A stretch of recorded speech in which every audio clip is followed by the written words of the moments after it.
Every single month, we mystery shop thousands of dealers across North America.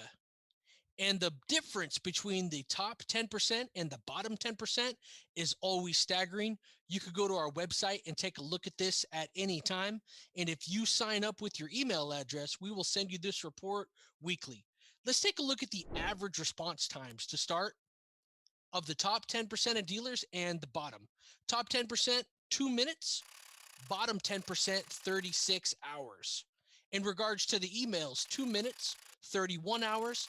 Texting, 4 minutes, and 32 hours on the bottom 10%. Now, we grade these categories independent, and you could be the top 10% in calls and the bottom 10% in text messages, and we omit the dealers that do not respond. Let's take a look in regards to volume, and we track this for 5 days.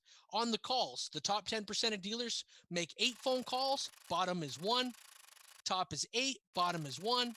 In regards to texting, the top is 6 and the bottom is 1. These are dealers working the same type of leads that have the exact same opportunity to work them.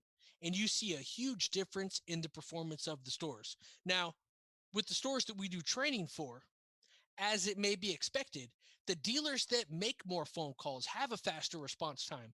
And not only take a look at the quantity, but also take a look at the quality, and not only take a look at the speed, but the diversity in the follow-up sell more cars. It is not a surprise that dealers could sell the same product in the same city, and one can greatly outperform the other. Take a look at your response time. Take a look at the quality of your responses. If you are not on our mystery shop program and you ever like a mystery shop, just let us know. And you could go to webinarinc.com anytime to see this data live.